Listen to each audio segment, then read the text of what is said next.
Welcome to the deep dive. Today we're going way back across the Pacific Ocean to the time of the great Spanish galleons. We were talking 16th to 18th centuries, really, a time when Spain was a dominant global trading power. And a huge part of that was this incredible Manila-Acapulco trade route. Think huge ships, vast distances. Carrying amazing cargo. Porcelain from China, silver from the Americas, silks, spices. It was the first truly global trade network in many ways. An amazing feat of navigation and, well, ambition, but also incredibly risky. Absolutely, and that risk is central to our story today. We're zooming in on two specific shipwrecks from that era. Right. The Nuestra Señora de la Concepción, lost off Saipan, and the Santa Margarita, which sank near Rota. And both of those islands are now part of the Commonwealth of the Northern Mariana Islands, the CNMI. And what's fascinating, even though these wrecks have been salvaged over the years, is what they can still tell us. Exactly. They offer this unique window into so many things. The Indigenous Chamorro culture of the Marianas, the mechanics of the galleon trade itself, and, the Spanish Empire in the 17th century. So think of this as your shortcut to understanding this really cool historical intersection: global trade, shipwrecks, cultural encounters, all wrapped up together. We'll explore the whole context, why these voyages happened, what went wrong for these two ships specifically. And what the remnants, the artifacts, the sites themselves reveal about the past, including those early interactions between the Spanish and the Chamorro people, and later salvage efforts, too. Yeah, it's a complex story. To really get it, though, we probably need to start with the bigger picture: the Manila Galleon trade network itself. Okay, perfect place to start. So how did this whole system even get going? What was Spain trying to achieve? Well, by the 16th century, Spain had significant footholds in both the Americas, think Mexico, Peru, and over in the Philippines. Right, spanning the Pacific. Exactly. So they realized they could connect these vast territories. They set up this regular shipping route, basically, linking Manila with Acapulco in Mexico. A trans-Pacific highway, almost. Pretty much. It meant Asian goods, silks, porcelain, spices could get to the Americas, be traded for silver, primarily, and then that silver and some Asian goods could even go on to Europe, and vice versa to some extent. A logistical giant for its time. What was the actual voyage like? Can you paint a picture of that journey? Oh, it was incredibly tough, really arduous. Galleons usually left Manila around June or July. Why then specifically? To catch the southwest monsoon winds. Those winds were crucial to get them out of the Philippines, usually through the San Bernardino Strait. Okay. Then they'd sail north, sort of northeast, aiming to pick up the Kuroshio current. Ah, the big Pacific current. I've heard of that. Yes, it's this powerful, warm current flowing west to east across the North Pacific. It acted like a natural conveyor belt, basically shaving time off the eastward journey. So they'd ride that current across towards North America. Towards the coast of what's now California, yeah. Then they'd turn south, sailing down the coast until they finally reached Acapulco. Wow. That sounds incredibly long, complex, and really dependent on hitting those winds and currents just right. It was. And it wasn't smooth sailing, not by a long shot. I bet. What kind of dangers are we talking about? Everything, really. Contemporary accounts literally called it the most difficult, the most dreadful, and hazardous voyage the world had ever known. That's quite a description. Think months at sea, wooden ships packed with people and cargo, constant threat of typhoons, especially early in the voyage. Then there were navigation errors, getting lost. Scurvy, other diseases. Oh, absolutely. Malnutrition, contaminated water, disease outbreaks were rampant, and of course the sheer stress on the ship itself. Things break. So shipwrecks must have been fairly common then. Depressingly so. The record suggests maybe around 400 voyages in total over the centuries the trade ran. And how many losses? The estimates hover around 59 known shipwrecks. Maybe more we don't know about. Wow, that's more than 1 in 10. Maybe closer to 1 in 7. That's a huge risk. It really puts the value of the cargo and the perceived importance of the route into perspective, doesn't it? They kept doing it despite those odds. Definitely. Now, where did the Mariana Islands, Saipan, Rota, Guam fit into this? Were they major stops? They were strategically important because of where they are, kind of like stepping stones across the vast Pacific. But they weren't a source of wealth for Spain in the way Mexico or the Philippines were. How so? Well, they didn't find gold or silver there. No major spice production. The land wasn't ideal for large-scale plantations like in the Caribbean. Plus, the islands were, and are, prone to typhoons. And disease. And disease, yes. So Spain didn't invest heavily in developing them economically. Their main value was as a potential provisioning stop for the galleons, a place to get fresh water, maybe some food, after months at sea. A sort of necessary, if challenging, waypoint. Exactly. And Spain did establish a presence, eventually a military outpost, partly just to assert control over that part of the ocean and to support the galleon route, even if ships didn't always stop. Okay, that makes sense. So we have the dangerous trade route, the strategic but challenging Marianas. Let's get into the specific ships. Tell us about the Santa Margarita first. Right, the Santa Margarita, its story starts in July 1600. It left Manila as part of a small fleet. Okay. But they ran into terrible storms almost immediately. Another ship in the fleet, the Santo Tomas, was actually lost very early on near the Philippines. A bad omen from the start. Indeed. And things didn't get better for the Santa Margarita. It was severely damaged, blown way off course, and then sickness just ravaged the ship. What kind of sickness? The accounts mention hunger, thirst, and likely diseases like scurvy or dysentery. By the time they finally sighted the Marianas in February 1601, wait, apologies, it was February 1602 they arrived, after a terribly long time at sea. February 1602. Okay, and the human cost? It was staggering. Out of perhaps 300 people who originally boarded, estimates are that only about 40 were still alive. Around 260 people had died. That's horrifying. Just unimaginable suffering. Truly. They sighted Saipan first, but decided to head for Rota instead. Why Rota? There had been some prior Spanish contact there, perhaps a slightly better chance of finding assistance or familiar ground, though the Spanish presence was minimal at that point. So they reach Rota, drop anchor, finally some relief. You'd think so, but no. Just 6 days after arriving, on February 9th, 1602, the ship sank. What? How? Right there at anchor. Apparently, the mooring lines, the ropes holding the ship, were rotten. They just gave way and the ship went down. After everything they'd been through. Unbelievable. Were there reasons cited for why things went so wrong overall? Yeah, looking back, historians point to a few things. Disagreements among the officers on board, potentially poor decision-making, leaving Manila late in the season, which exposed them to worse weather, maybe a shortage of skilled sailors due to earlier losses. And overloading, was that common? It likely was. There was always pressure to maximize cargo, official or otherwise. An overloaded ship handles poorly and is more vulnerable in storms. So a combination of factors, really. A perfect storm, unfortunately.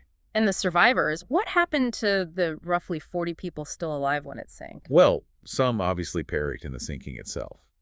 But a number did make it ashore on Rota, and the local Chamorro people encountered the wreckage washing up. How did the Chamorros react? It seems varied. We know of at least 2 Spanish survivors, a Franciscan friar, Juan Pobre, and another man, Juan Pedro de Talavera, who were actually taken by Chamorros from Rota over to Guam. Taken to Guam voluntarily. The accounts suggest they lived among the Chamorros on Guam for a time. Father Pobre, in particular, wrote about his experiences later. He learned about the wreck details from the Chamorros. So there was interaction, perhaps even some level of care. It seems so, in some cases. Pobre also mentioned hearing about 3 other Spanish survivors scattered on different islands.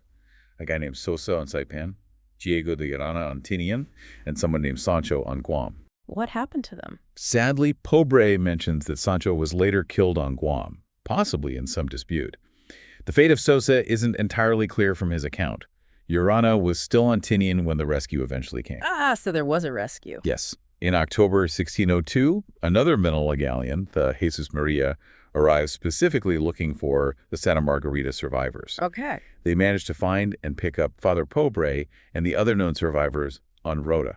But not the ones on other islands. They didn't manage to get to Tinian to rescue Urana before they had to continue their voyage. So, a partial rescue, you could say. A bittersweet end to a truly tragic story.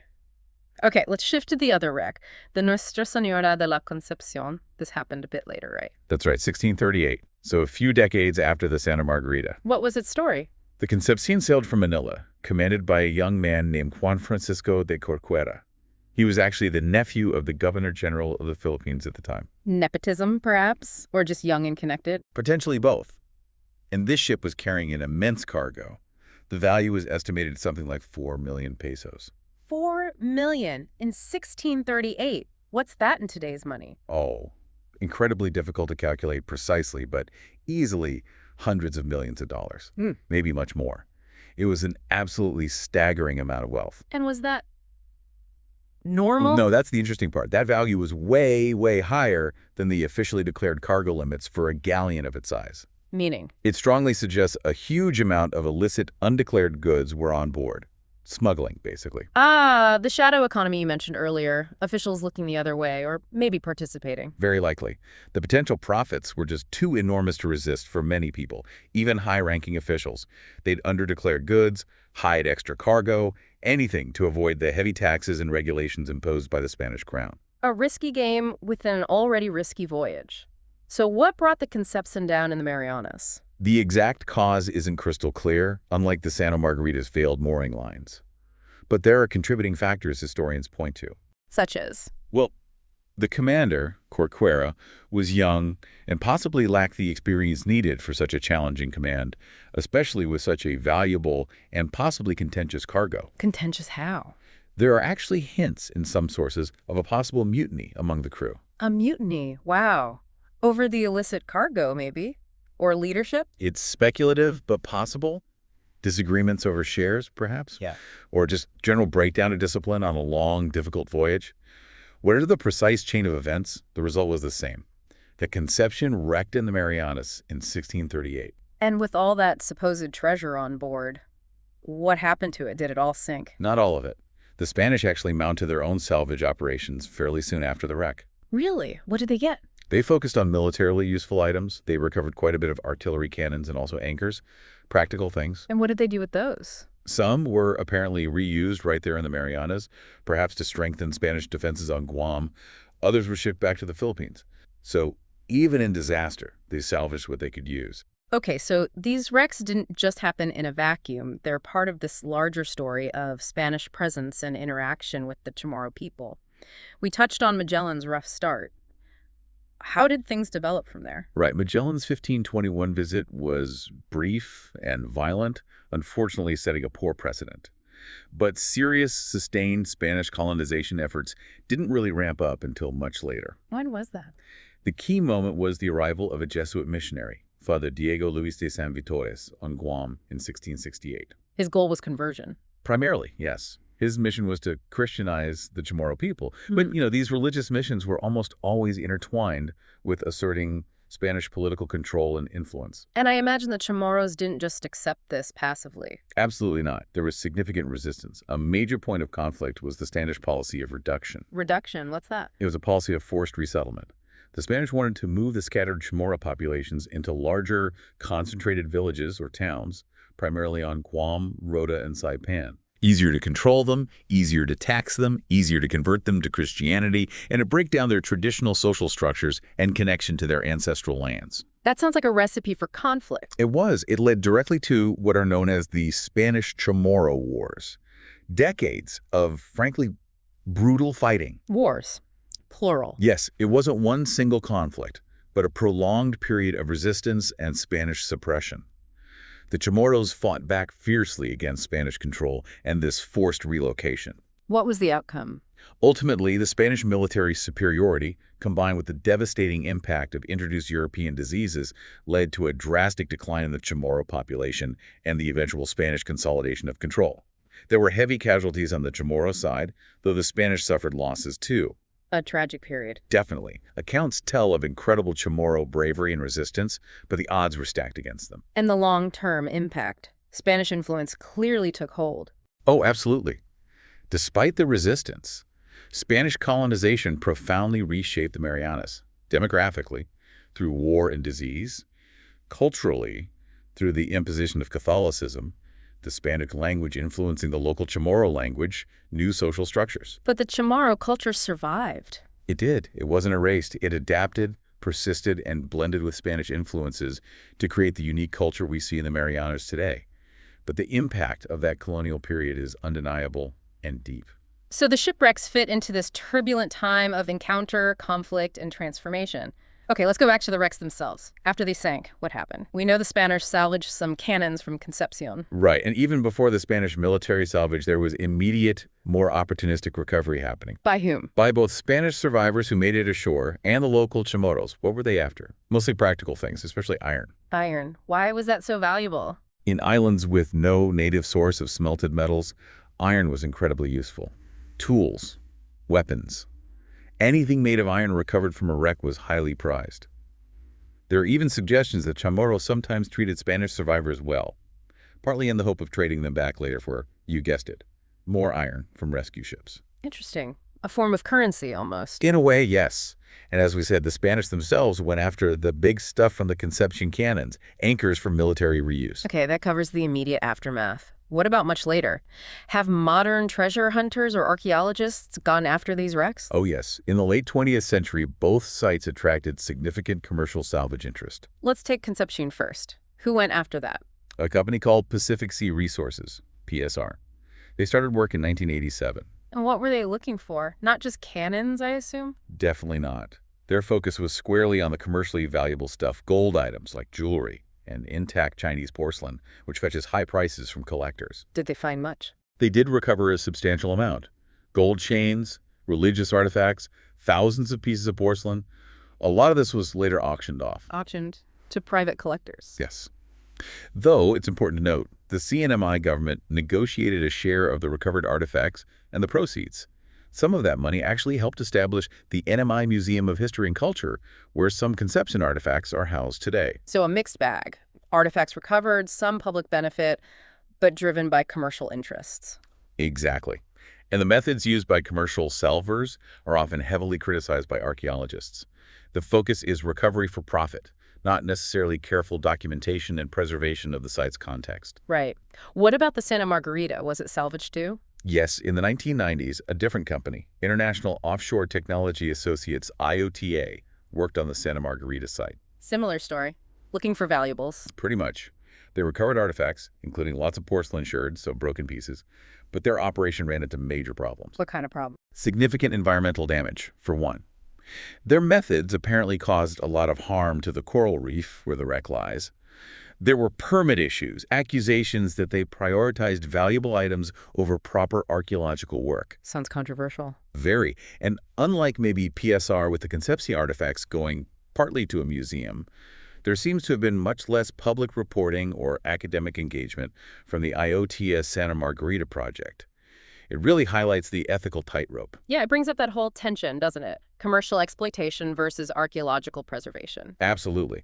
Professional archaeological bodies have very clear ethical guidelines.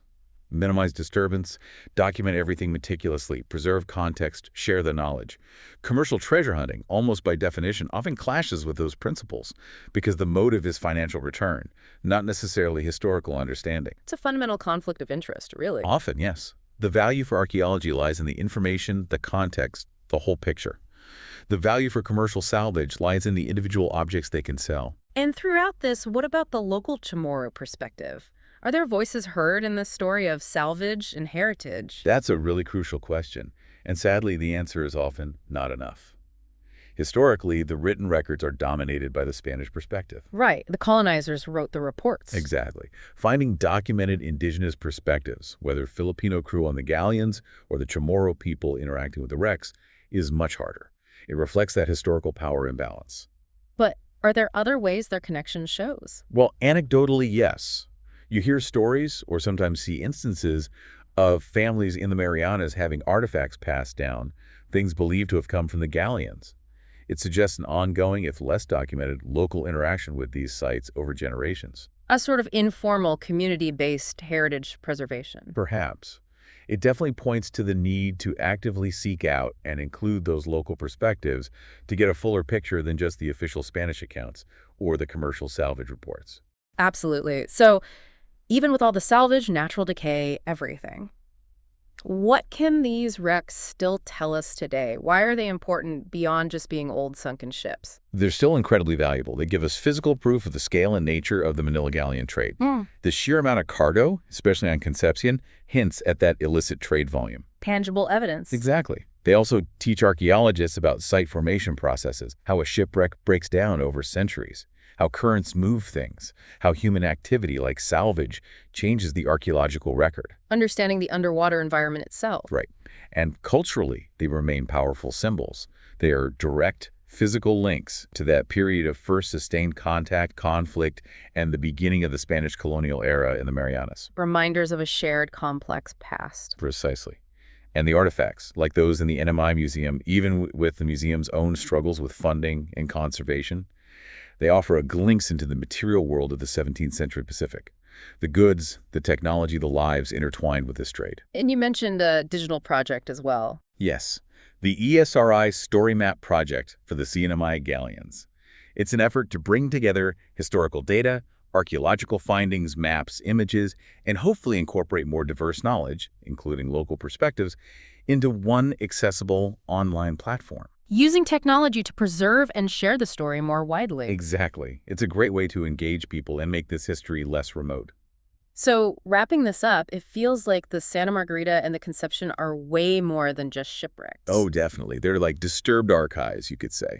Imperfect, partly salvaged, but still holding vital clues about this huge global trade system, about empire, about cultural collision. About the sheer danger of crossing oceans back then, and the lasting impact all of this had on the Mariana Islands and the Chamorro people. It really encapsulates so much history in these underwater sites. It leaves you thinking, doesn't it? How these places under the sea still hold stories. And that tension we discussed between preserving history and the lure of treasure, it's still relevant today. It absolutely is. The debate over how we treat underwater cultural heritage continues worldwide. Makes you wonder what other silent witnesses to history are out there, under the waves, waiting to tell their stories. A fascinating thought. And if this deep dive has sparked your interest, there's so much more to explore. Where can people look? Well, reading about maritime history, the Spanish colonial period in the Pacific, shipwreck archaeology generally. If you ever get a chance to visit the CNMI, the museum is definitely worth seeing, despite its challenges. And online. Loads of resources online about the Manila Galleons specifically. Books, academic articles, websites. It's a deep and fascinating rabbit hole to go down, exploring how these ships connected worlds centuries ago. A truly global story with very local impacts. Thank you. This has been incredibly insightful. My pleasure. It's a story worth telling.